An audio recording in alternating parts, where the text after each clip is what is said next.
Look at this little cloud of joy. It's so cute. And it rolls.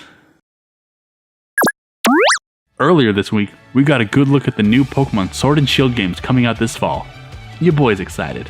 We saw a lot of new stuff from this direct, including this absolute unit and Muriel from My Hero Academia. Kinda like what I did with the last video, link to that in the description below. I want to talk about the systems and mechanics I hope to see in the upcoming games.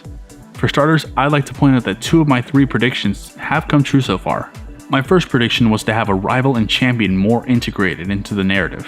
I mentioned how many champions from the recent games in the series have had lackluster involvement in the story.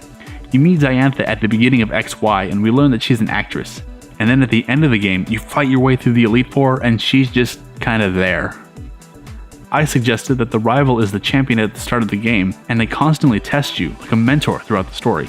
And while we won't see that exact scenario, I am happy to see that your rival and champion are brothers. I wanted the champion and the rival to be the same character, but binding them through blood is probably the next best thing. I'm hoping that this will be used to establish a strong relationship between player, rival, and champion at the start of the game that develops and culminates in an epic championship battle. My other prediction about a better camera also seems to have been implemented. The agency to look around in a 3D environment is pretty important to exploration. It doesn't seem like the players will have constant control of the camera given some of the locales we've seen, but even when we don't have control, it looks like the camera puts the player in the center of the screen with plenty of looking room in all directions. More like the Let's Go games and the original Pokemon, less like the 3DS era. My last prediction was about hand-holding tutorials. There was a lot to like about Sun Moon, but it was all gated behind a tutorial slog. Unfortunately, we'll just have to wait and see how much or how little Sword Shield holds your hand when the game gets released. Aside from earlier predictions, I'm also interested in what they do to make the wild areas exciting. I do have my concerns because big open spaces doesn't always mean good. So far, we've seen that we can fish, shake trees, and play with Pokemon in the fields. Playing with Pokemon in an open field can be an entire game in itself. I'd play that for hours. Also, instead of HMs or ride Pokemon, it looks like we've got the Rotom iPhone. They didn't talk about it on the direct, but on their website they mentioned that your iRotom can be attached to your bike to make it move faster on land and travel across water. So the big question for wild areas is how do they make the open world exciting to explore? They have a fair amount of mechanics to work with already, and I'm hoping we'll see a few more. So I really hope we'll get a lot of interesting uses to give these areas unique exploration and maneuverability options. I'm not expecting a massive sandbox experience, but I also don't want to just be shaking trees 20 times in an area. The last thing that really excites me is the Dynamax battles. The Galar region just became Kaiju City, and I couldn't be happier.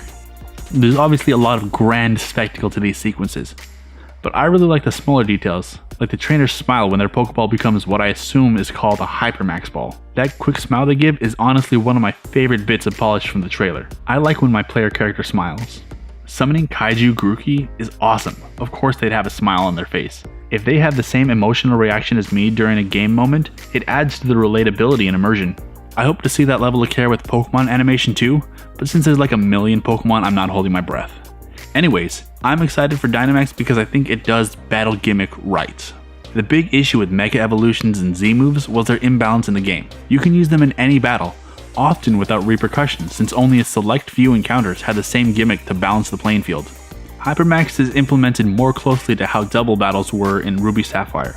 You only fight double battles in specific scenarios, so the experience isn't constant. It's still probably going to be a broken mechanic, but between getting different abilities and limited turns in Hypermax state, I'm hoping that there will be enough to mix up play and make it feel like a unique experience, and less like an optimal gimmick.